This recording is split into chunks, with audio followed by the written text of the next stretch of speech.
One thing I immediately did 10 years ago was, because there was literally nothing online about this, was I created a website. And you can go there and learn about the show. You can even listen to a song that was written by Joni Mitchell. Wow. Yeah, you can read the lyrics and hear the song. Say the name one more time. It's Harlem in Havana. Step right up, show is about to begin. It's Harlem in Havana time. Step right in. She talks about black girls dancing long and leggy, and I am assuming she's talking about my grandmother. And, Absolutely. Hoochie coochie, Auntie Ruthie would have cried if she knew we were on the inside.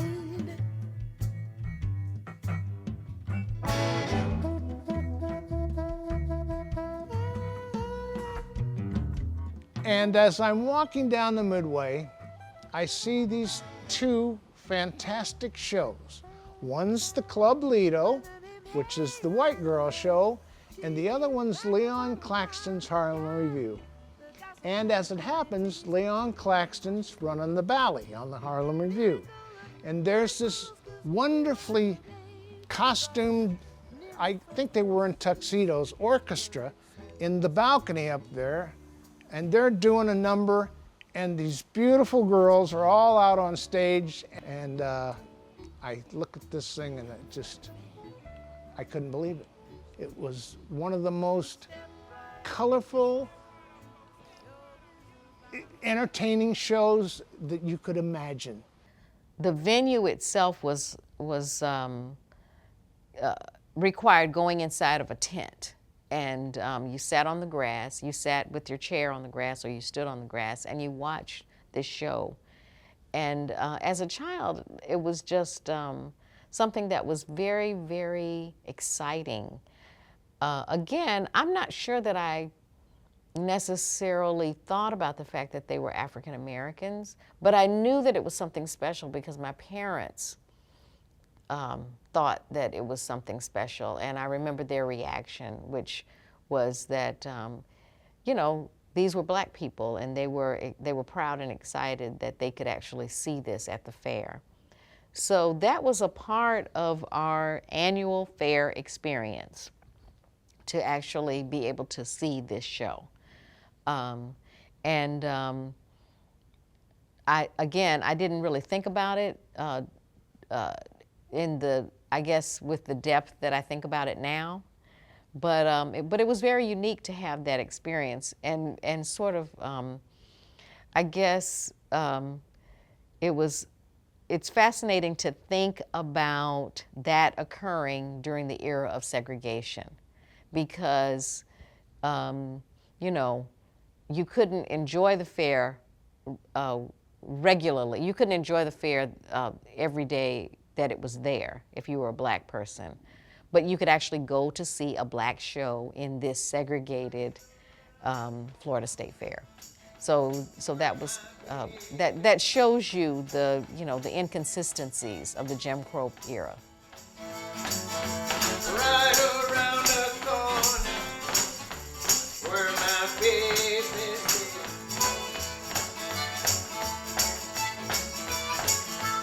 I can get to my honey's house 16 different ways.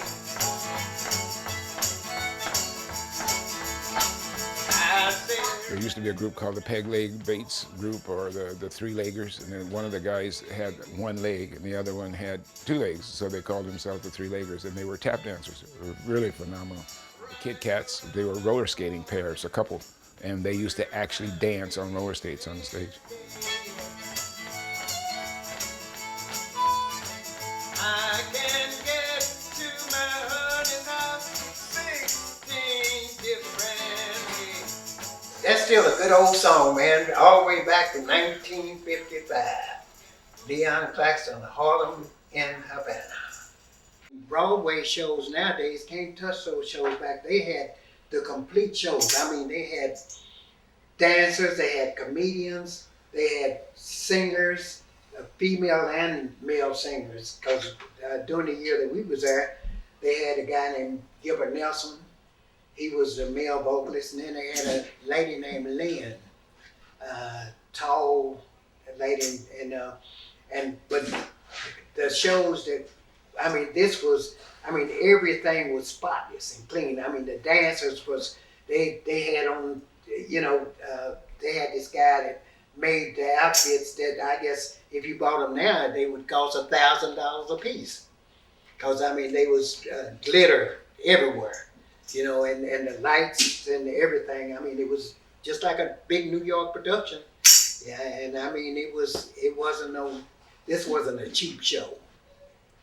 Cause Mr. Claxton had some of the best entertainers, and some of the entertainers went on, like Red Fox and some of the rest of them. They was on those shows with the Harlem Review.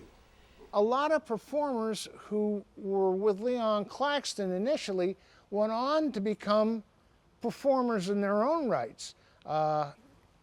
They were given the opportunity to sort of cut their teeth on Leon Claxton's stage and hone their skills, and then when they had developed those skills to another level, went on to the world of television and the movies, and you'd recognize these people if you saw them today. Now, whether or not they would admit that they ever got their start on Leon Claxton's Harlem Review, a Carnival Girl show, is questionable, but they did.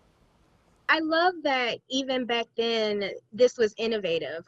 Today, I think still we struggle sometimes to bridge gaps over oceans. We're always trying to find community as Black showgirls, as the Black performance community, show people. And I love that your grandfather was able to make that connection with Cuba. And one of my favorite photos in the book is of one of my favorite photo sets is of the Cuban Dancing Dolls. I love their photographs. And there was one particular photo that, showed them not in showgirl attire, but they had just gotten off the plane and they were just arriving in Tampa. And I think they all had on color coordinated suits together. And, I love that your grandfather's review was doing this even back then. Here's a photograph of the Cuban Dancing Dolls doing is it Luchimi? Am I pronouncing that right? Yes, Luchimi, yeah. I missed one question from a performer from New York named Reign Supreme. She asked if those headdresses that the Cuban Dancing Dolls wore during their religious performance, did they bring those headdresses themselves, or were those the actual religious headdresses? I think that was your question, Reign. You can correct me in the chat if I'm wrong. Yeah, I'm not sure. I would assume they brought them. I could be wrong. They were making costumes. Big costumes. So I can't say for sure if they made them once they got to the U.S. or if they brought them with them. I'm not sure. Oh, gotcha. She clarified her question. She wanted to know if we wear headdresses today because of the Cuban dancers. Yeah. So just tracing the history of that culture, I think that's a super interesting question, Reign. So I think when people use the term Afro-Cuban in terms of music or dance, they are talking about folklore. And when you say folklore, you're talking about one of the spiritual practices. And that song liturgy is related to a music cycle, and they are related to the orishas, we could say deities. It's not exactly the direct translation, but those spiritual forces with nature. So, for example, Mercedes Valdés would be singing probably from that liturgy. And her voice, the purity and the note range of her voice that could penetrate through the drums brought folklore, which is something, I guess, deemed for the lower, poor, Black people in society. It also gave people outside of the folkloric community, the religious community, an ear to actually hear what was her delivery of the songs. On January 1st, 1959, Fidel Castro took over Cuba's government, consolidated powers, seized properties, and sought independence from the United States. It was an amazing sort of collapse. Again, it was just they came into town in trucks and jeeps and they just took over. And he had to bend the political winds of the time, and the Times dictated that anything that made reference to Cuba was strictly persona non grata. As soon as the United States broke off, then Mr. Claxton changed it from Harlem in Havana to Harlem Review. And we changed our name from the Cubanas to the Five Pennies. It was all political. Further, the civil rights movement was changing the face of segregation, and the entire world was watching on television. Outraged by police actions in places like Birmingham, Alabama, where attack dogs and fire hoses were turned against protesters, and the arrest of Dr. Martin Luther King, many people from California to New York held additional demonstrations